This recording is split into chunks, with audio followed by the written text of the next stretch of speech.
Hello students, welcome to math classes. आज का हमारा जो टॉपिक है वो क्वाड्रेटिक इक्वेशन को हम लोग कंटिन्यू करते हुए, और जहाँ पे अपने पास है नेचर ऑफ रूट्स, ये आप लोगों ने पहले से ऑलरेडी अच्छे से आप लोग जानते हो। And symmetric function of roots, क्या है भाई? Nature of roots and symmetric function of roots. आपके पास क्वाड्रेटिक इक्वेशन की जो स्टैंडर्ड फॉर्म है, जो जनरल फॉर्म है, वो है A X square plus B X plus C is equals to 0 and A not equals to 0। तो डिस्क्रिमिनेंट जो फाइंड करते हैं उसके लिए आपका डी इज इक्वल्स टू क्या होगा? बी स्क्वेयर माइनस ए 4ac। अब मैं यहाँ पे बात कर रहा हूँ नेचर ऑफ रूट्स पे। भाई पहले nature of roots of quadratic equation, whether the roots are real, rational, complex will depend on the value of discriminant।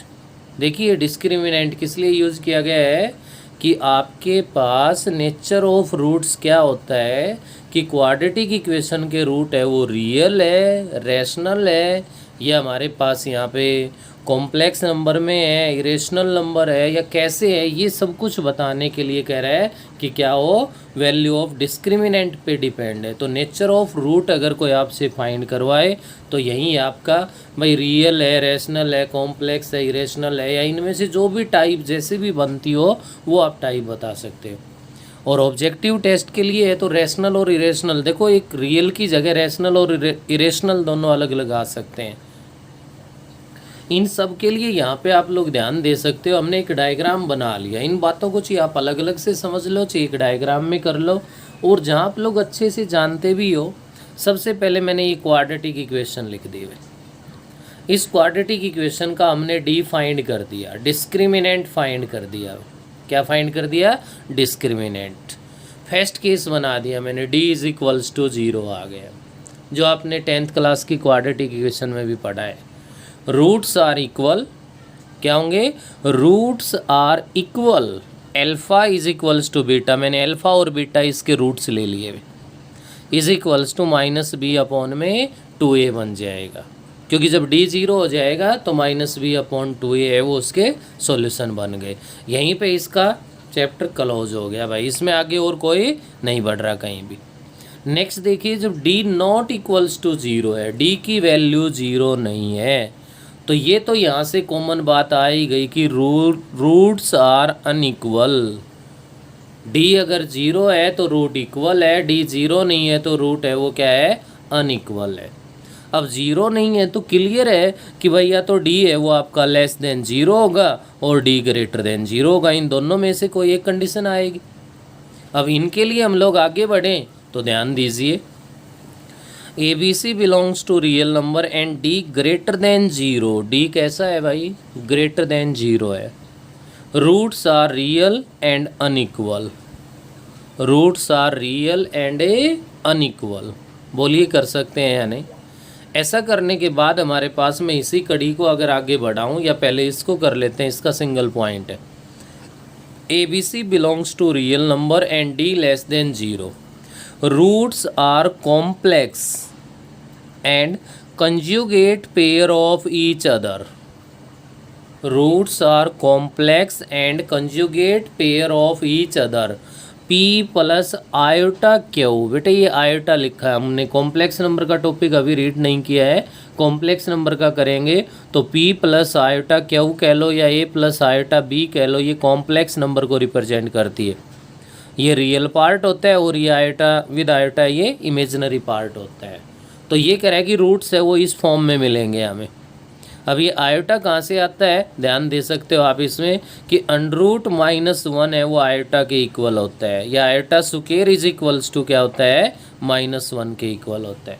Root के अंदर माइनस, आपने देखा होगा 10th क्लास में कि जब d लेस देन 0 आ गया, हमने ये कह दिया कि not real root, equation has imaginary roots, और वहीं पे अपना चैप्टर क्लोज। लेकिन अब क्लोज नहीं होगा भाई, अब तो हमें सोल्व करना पड़ेगा, अब तो हमें उनको फाइंड करना पड़ेगा। तो ये कह रहा है अगर d लेस देन 0 आ जाए तो आप लोग कह सकते हो कि क्या होगा? Roots are complex and conjugate pair of each other. अगर एक आपका p प्लस आयोटा क्यू है तो second p minus iota q होगा। ये कंजुगेट पेयर का मीनिंग है। क्लियर है? ये भी यहाँ पे कंप्लीट हो गया। लेकिन जो d ग्रेटर देन 0 वाला था, अभी इसके अंदर और आगे पॉइंट्स आ गए हमारे पास। देखिए इससे first case, if ABC belongs to rational number, d is not a perfect square of rational number. देखिए अब d ग्रेटर देन 0 आ गया। d ग्रेटर देन 0 है तो यहाँ पे दो कंडीशन आ गई, या तो वो परफेक्ट स्क्वायर होगा या फिर परफेक्ट स्क्वायर नहीं होगा। तो नॉट ए परफेक्ट स्क्वायर अगर है तो कह रहा है then roots are irrational and conjugate to each other. देखो कंजुगेट के लिए कोई ज़रूरी नहीं है कि वो कॉम्प्लेक्स नंबर होने चाहिए।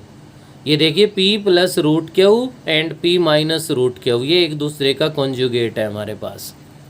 इनमें ऐसे में बेनिफिट क्या मिलता है अगर हम इस टाइप को पहचान जाते हैं। कई बार देखा होगा आपने, जैसे 2 प्लस रूट 3 है, वो हमारे पास एक सॉल्यूशन गिवन है क्वाड्रेटिक इक्वेशन का। हम लोग वहाँ से 2 माइनस रूट 3 ले लेते हैं। वो किसकी हेल्प से ले लेते हैं कि उसके जो इरेशनल रूट है वो कंजुगेट है भाई। Q is not perfect square. Q perfect square होते तो ये रेशनल बचेगा ही नहीं भाई। किस में आ जाएगा? रेशनल में आ जाएगा फिर तो d is not perfect square है तो आपके पास कैसे रूट्स होंगे? इरेशनल होंगे। ये एक पॉइंट है भाई, इनको बारीकी से ध्यान रखने की ज़रूरत है। नेक्स्ट अपने पास है if d is a perfect square. क्या हो भाई? d perfect square of rational number, then roots are rational. Perfect square नहीं है तो इरेशनल है, परफेक्ट स्क्वायर है तो रैशनल है। और रैशनल की भी एक कड़ी और आगे बढ़ गई, ध्यान दीजिए। If a is equals to 1, देखिए ये एक स्पेशल केस है भाई। क्या ये कि स्पेशल केस है? a is equals to 1, b c belongs to integer. Integers को कैपिटल I से लिख लो चाहे कैपिटल Z से लिख दो, ये आई है ये इंटीजर्स के लिए। And d is perfect square. Perfect square के लिए तो चल ही रहे थे हम। Then roots are integral. Integral का मतलब होता है इंटीजर्स, कि उसके रूट्स है 1 2 3 4 -1 -3 -5, ऐसे इंटीजर्स की फॉर्म में आए।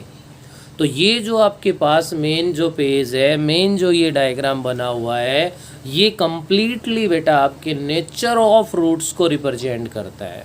किसको रिप्रेजेंट करता है? नेचर ऑफ रूट्स को, जिसका 60-70% आप लोग 10th क्लास से अच्छे से जानते हो। कुछ पॉइंट्स है वो मैंने आगे और बढ़ाए हैं जो आपके लिए ऑब्जेक्टिव टेस्ट के लिए इम्पोर्टेंट होंगे। क्लियर है भाई? अब बात आती है symmetric function of roots.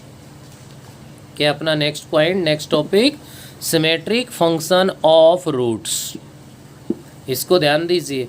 If alpha beta are the roots of quadratic equation, ये क्वाड्रेटिक इक्वेशन है, इसके अल्फा और बीटा रूट्स है। And f of alpha beta is any function of alpha and beta. F of alpha beta है वो alpha beta में कोई भी एक क्या है? फंक्शन है हमारे पास। Then alpha beta is said to be symmetric in alpha and beta.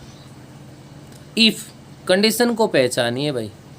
If alpha beta F of alpha beta is equals to F of beta alpha, इसका मतलब समझे एल्फा और बीटा को अगर इंटरचेंज कर दिया जाए, क्या कर दिया जाए भाई? ये बोथ साइड एरो के सिंबल इंटरचेंज के लिए ही है। एल्फा को बीटा बना दिया जाए, बीटा को एल्फा बना दिया जाए, तो भी उस फंक्शन के अंदर कोई चेंज ना हो। देखिए alpha f of alpha beta is equals to F of beta alpha. Alpha को बीटा और बीटा को एल्फा बना दिया गया है तो भी इसमें कोई चेंज नहीं है, तो इसको सिमेट्रिक फंक्शन कहेंगे। क्या ये सिमेट्रिक फंक्शन का पॉइंट क्लियर हुआ? कि रूट्स को इंटरचेंज करने के बाद भी अगर उसमें कोई चेंज ना हो फंक्शन में, तो वो क्या कहलाएगा? सिमेट्रिक फंक्शन ऑफ रूट्स होगा अभी हमारे पास। क्लियर है? अब देखिए मैं इसके एग्जांपल से आपको बता रहा हूँ। एल्फा प्लस बीटा है, इसका सिमेट्रिक, एल्फा बीटा चेंज कर लो भाई, सेम आएगा। अरे एल्फा प्लस बीटा है, एल्फा की जगह बीटा पुट कर दो, बीटा की जगह एल्फा पुट कर दो, रिजल्ट सेम आ रहा है कि नहीं? तो ये सिमेट्रिक फंक्शन कहलाएगा। Alpha square plus beta square है, एल्फा के प्लेस पे बीटा रख दो, बीटा के प्लेस पे एल्फा रख दो, सेम आएगा रिजल्ट हमारे पास। Alpha upon beta plus beta upon alpha है। एल्फ़ा को बीटा रखोगे, बीटा को एल्फ़ा रखोगे तो ये फर्स्ट बन जाएगा, ये सेकंड बन जाएगा, ये भी सिमेट्रिक फंक्शन है। अब यहाँ ध्यान दीजिए मॉडुलस यूज़ कर रखा है, अगर मॉडुलस यूज़ ना हो ना तो डिफरेंट हो जाएगा। मॉडुलस यूज़ है तो अल्फ़ा बीटा को चेंज कर दोगे तो उतना ही रिजल्ट आएगा। अगर अब 5 आ रहा है तो इनको आप इंटरचेंज करके अंदर -5 आए लेकिन बाहर तो प्लस का 5 ही आएगा। ऐसे ही इन दोनों में अल्फ़ा और बीटा को इंटरचेंज कर लो, आपका रिजल्ट क्या रहेगा, सेम रहेगा। ऐसे ही इस कंप्लीट में है यहाँ से यहाँ तक। ये कह रहा है किन्हीं भी दो रूट्स को अगर आप इंटरचेंज कर दोगे तो आपका रिजल्ट है वो सेम रहेगा। आप इंटरचेंज करके देख सकते हो भाई। ऐसे ही सेम अब आप इसमें देख लो, अल्फ़ा बीटा को इंटरचेंज कर लो, आपका रिजल्ट यही सेम रहेगा। तो ये भी सिमेट्रिक फंक्शन है। Alpha plus beta into alpha square plus beta square लिख दिया। यहाँ भी अल्फ़ा को बीटा और बीटा को अल्फ़ा इंटरचेंज कर दोगे तो भी रिजल्ट सेम है। आर सिमेट्रिक फंक्शन, शायद पता चल गया होगा भाई अच्छे से। नेक्स्ट इसका सेकंड एग्जांपल मैं यहाँ पे नोट के लिए यूज़ कर रहा हूँ। किसके लिए, नोट के लिए। क्या है भाई, अल्फ़ा माइनस बीटा है। अब की बार मॉडुलस नहीं है, अगर इस पे मॉडुलस तो लगा दो तो ये सिमेट्रिक हो जाएगा, और अब मॉडुलस नहीं है तो नॉट सिमेट्रिक है। ये अल्फ़ा माइनस बीटा है, अल्फ़ा बीटा को इंटरचेंज करोगे तो बीटा माइनस अल्फ़ा बनेगा। अगर अल्फ़ा माइनस बीटा लिखोगे तो साथ माइनस आएगा। अल्फ़ा अपॉन बीटा है, आप इंटरचेंज करोगे तो बीटा अपॉन अल्फ़ा हो गया भाई। ये क्या नहीं है, सिमेट्रिक नहीं है। यहाँ भी अल्फ़ा बीटा को चेंज करोगे तो सेम नहीं आएगा, यहाँ भी चेंज करोगे तो सेम नहीं आएगा। तो ये सब किसके रिजल्ट है, नॉट सिमेट्रिक के। तो आज का अपना जो मेन टॉपिक है वो क्या है बेटे, कि आपके पास nature of roots and symmetric function of roots है। नेचर ऑफ रूट्स की डिटेल्स आपको बता दी, सिमेट्रिक फंक्शन ऑफ रूट्स की डिटेल्स आपको बता दी। नेक्स्ट अपने पास अब मैं इसके ऊपर कुछ एग्जाम्पल्स है वो सोल्व कर रहा हूँ मैं। तो एग्जाम्पल्स में ध्यान दीजिए, फर्स्ट ही क्वेश्चन ले रहा हूँ मैं यहाँ पे। Find the nature of roots, find the nature of roots of the quadratic equation, of the quadratic equation. और क्वाड्रेटिक इक्वेशन गिवन है हमारे पास एक्स स्क्वायर माइनस में 2 into a plus b into x plus 2 into a square plus b square is equals to 0। साथ में condition given है हमारे पास where a not equals to b. A है वो किसके इक्वल नहीं है भाई, बी के इक्वल नहीं है। Find the nature of the roots of quadratic equation. अब देखो इतना तो ये है नहीं कि अब 10th क्लास के क्वेश्चन मिलेंगे भाई। आईआईटी मेंस की अगर आप तैयारी कर रहे हो तो उस आईआईटी मेंस के लिए तो कुछ तो थोड़ा सा तो लेवल है वो अपना आप करेगा भाई। तो इसके लिए आपके पास क्या है, जब भी नेचर ऑफ रूट्स की बात आती है सबसे पहला पॉइंट है कि इसको स्टैंडर्ड फॉर्म से कंपेयर करके आप लोग ए बी सी की वैल्यू रख ले। अब स्मॉल ए स्मॉल बी इसमें यूज़ हो रहा है तो मैंने कैपिटल ए ले लिया, ए की वैल्यू 1 हो गई, बी की वैल्यू लो तो -2 इंटू ए प्लस बी बन गई, और नेक्स्ट सी की वैल्यू लूँ तो 2 इंटू में ए स्क्वायर प्लस में बी स्क्वायर बन गया। ये ए बी सी आ गया। तो जब भी नेचर ऑफ रूट्स बताना है तो सबसे पहला काम है डी फाइंड करना, डिस्क्रिमिनेंट।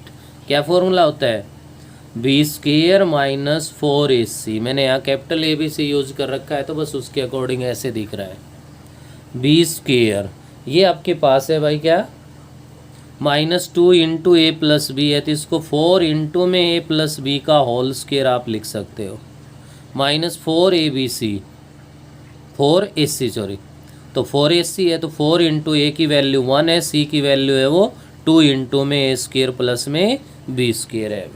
तो यहाँ से आप इसको एक्सपेंड कर दो तो ये क्या कहलाएगा हमारे पास, 4 को मैंने बाहर कॉमन ले लिया, ए स्क्वायर प्लस बी स्क्वायर और क्या बन गया यहाँ से +2ab -2a square -2b square, क्योंकि 4 को तो बाहर ले चुके हैं हम, साथ साथ माइनस से भी मल्टीप्लाई कर रहे हैं।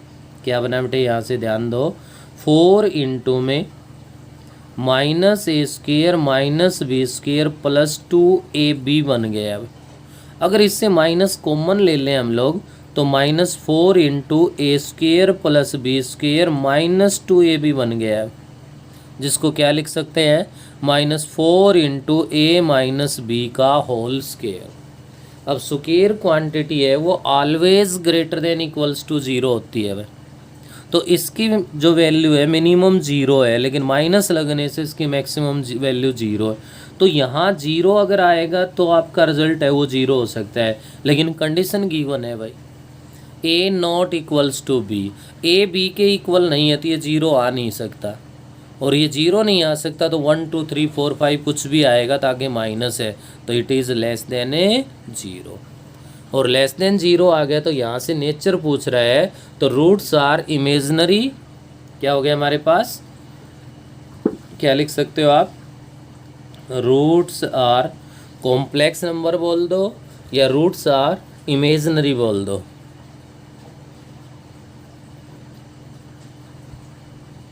एंड अनइक्वल या डिफरेंट कह दो भाई, ये नेचर ऑफ रूट है भाई।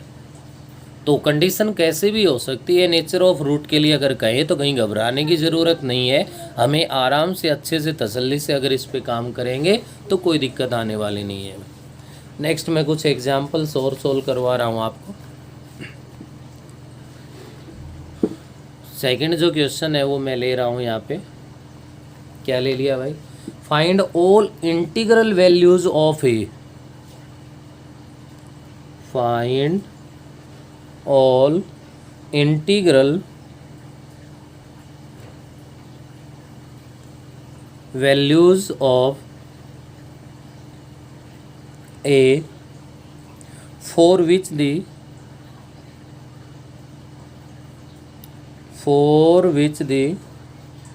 quadratic equation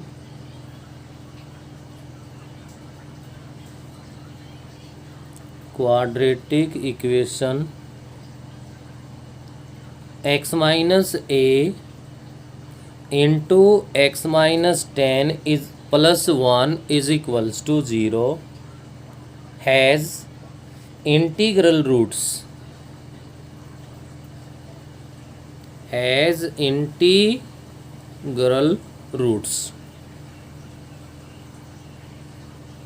ये क्वेश्चन है भाई आपके पास।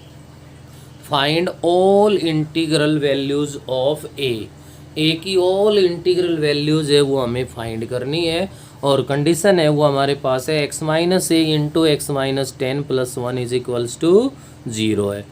तो यहाँ से ध्यान दे सकते हो आप लोग, सॉल्यूशन इसका x माइनस ए इंटू में x minus 10 is equals to minus का 1 कहलाएगा, क्या होगा, माइनस का 1।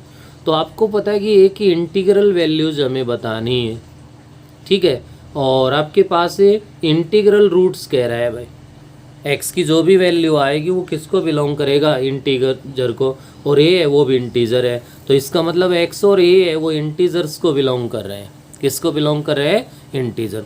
अब प्रोडक्ट है वो -1 के इक्वल है भाई हमारे पास, तो यहाँ से क्या कह सकते हैं हमें, either x minus a is equals to 1 and x minus 10 is equals to -1, और सेकेंड केस यहाँ से क्या बनेगा, x minus a is equals to -1 and x minus 10 is equals to +1।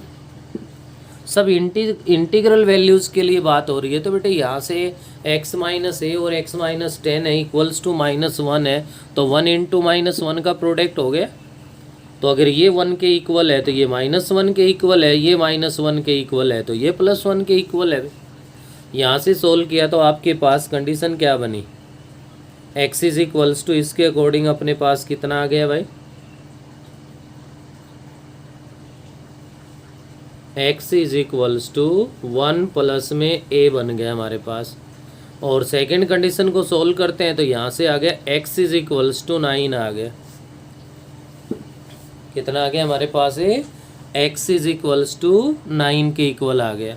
तो x की वैल्यू है वो 9 पुट कर देंगे, x की वैल्यू 9 पुट कर दोगे इसमें, तो 9 - 1 is equals to a and a is equals to 8 आ गया भैया। ऐसे ही सेकंड केस को सॉल्व करेंगे हम लोग, तो यहाँ से बन गया आपका x is equals to a minus 1 and x is equals to 11 आ गया भाई।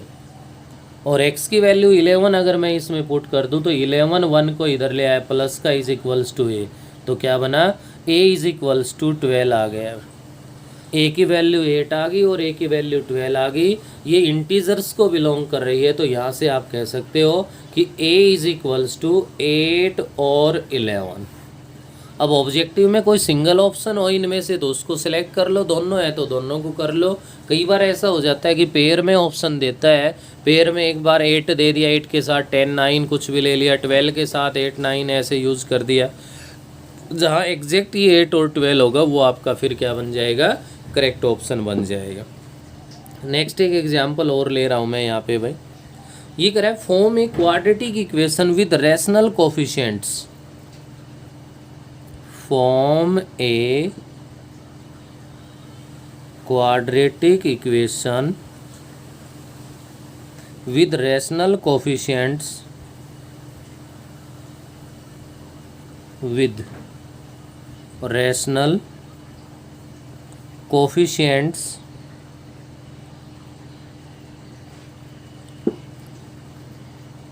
if one of its root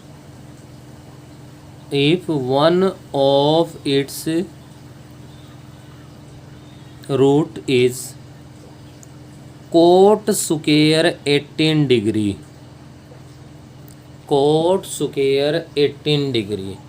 अब इसके लिए वही बात है कि +1 की जो अपनी टिग्नोमेट्री है उस पे हम लोगों को थोड़े से रिजल्ट्स के ऊपर हमें ध्यान देना पड़ेगा, और उस रिजल्ट्स के बेस पे मैं आपको यहाँ पे बता रहा हूँ कि 1 प्लस में कोस 2a अपॉन 1 माइनस में कोस 2a, क्या भाई 1 plus cos 2a upon 1 minus cos 2a है, वो 2 कोट सुकेर a के इक्वल होता है ना। 2 तो कैंसिल हो जाएगा, ओनली कोट सुकेर a होगा। 1 plus cos 2a upon 1 minus cos 2a है, वो कोट सुकेर a के इक्वल होगा। तो यहाँ से आप लोग इसको लिख सकते हो कि कोट सुकेर 18 डिग्री है, वो बनेगा हमारे पास 1 प्लस में कोस 36 डिग्री अपॉन में 1 माइनस में कोस 36 डिग्री हुई। अब फिर एक समस्या में आ गए हम लोग कि कोस 36 डिग्री की वैल्यू चाहिए भाई। अब +1 में तो टिग्नोमेट्री एंड तक करोगे तो आप लोग सीख जाओगे। यहाँ पे मैं वैल्यू लिख रहा हूँ, कोस 36 डिग्री है वो इक्वल होता है √5 + 1 अपॉन 4 के भाई। ये हम लोग टिग्नोमेट्री का टॉपिक करेंगे, वहाँ पे प्रूव भी करेंगे, आपको बता भी दी जाएगी कि ये वैल्यू ऐसे यूज होती है। तो ये वैल्यू आप यहाँ पे पुट कर दो, 1 + √5 + 1 अपॉन में 4 और 1 माइनस में √5 + 1 अपॉन में क्या आ गया, 4 आ गया हमारे पास। 4 मैंने यहाँ पे एलसीएम ले लिया तो न्यूमरेटर में बन गया 4 + √5 + 1 और डिवाइड बाई 4 माइनस √5 माइनस का 1 हो गया। 4 जो एलसीएम लिया था वो डिवाइड हो गया भाई यहाँ से। अगर ऐसा कर देते हैं तो अपने पास यहाँ से क्या बना भाई, 5 प्लस में √5 डिवाइड बाई 3 माइनस में √5, 5 प्लस में √5 डिवाइड बाई 3 माइनस में √5 बन गया भाई। तो यहाँ से आप क्या करोगे, इसका रैशनलाइजेशन ऑफ डिनोमिनेटर कर दो, 3 + √5 से मल्टीप्लाई, 3 + √5 से डिवाइड। न्यूमरेटर में मल्टीप्लाई करोगे तो 15 + 5 √5 बन गया, प्लस का 3 √5 बन गया, प्लस √5 इंटू √5 है वो 5 बन गया, अपॉन में a² माइनस b² हो गया, 9 माइनस में 5 आ गया। तो न्यूमरेटर में ध्यान दीजिए, 15 प्लस में 5 इसको हम 20 लिख सकते हैं, प्लस 8 √5 अपॉन में 4 आ गया। 4 कॉमन लेके डिवाइड कर दोगे तो 5 प्लस में 2 √5, ये आपके पास इसका रूट आ गया। तो आप देख पा रहे हो कि ये रूट है, ये किस फॉर्म में आया है भाई, इरेशनल है। कैसा है, इरेशनल है। और हम लोग रीड कर रहे थे कि जब हमारे पास क्या हो, d is not a perfect square of rational number, then roots are irrational and are conjugate each other. तो कंजुगेट ईच अदर होगा, तो हमने यहाँ पे इसको अज्यूम कर लिया कि if alpha is equals to 5 + 2√5 है, तो हम यहाँ से लिख सकते हैं then beta is equals to 5 - 2√5 होगा भाई। तो कंजुगेट की हेल्प से अदर रूट है वो हम यहाँ पे ले सकते हैं। और जब अल्फा और बीटा आ गए तो क्वाड्रेटिक इक्वेशन कैसे बनती है आप लोगों को अच्छे से जानते हो भाई। x² माइनस में sum of the roots into x plus product of the roots is equals to 0। तो x² माइनस इनका सम करोगे तो 2√5 कैंसिल हो गया, 10x बन गया, प्लस प्रोडक्ट ऑफ रूट्स अगर आप लोगे तो इनको सोल्व करोगे तो आप देख सकते हो 25 माइनस में 25 आ जाएगा इज इक्वल्स टू 0। ये आपके पास रिक्वायर्ड क्वाड्रेटिक इक्वेशन बन गई। तो बेटा इस क्वाड्रेटिक इक्वेशन के टॉपिक पे आज का अपना जो मेन काम था वही था कि nature of roots and symmetric function of a roots. इससे रिलेटेड जो भी आपके पास और क्वेश्चंस है या मैं क्वेश्चंस है और पीडीएफ इनकी सेंड कर दूंगा, लेकिन इसके ऊपर आप लोगों को काम करना है, इस पर ट्राई करना है। जब तक आप लोग प्रैक्टिस नहीं करोगे तब तक ऑब्जेक्टिव टेस्ट में किसी प्रकार की आपको कामयाबी नहीं मिलेगी। +1 की जो मेहनत है वो आपकी +2 के अंदर रंग लेके आएगी। तो इस वीडियो में इतना ही है, बाकी नेक्स्ट में करें।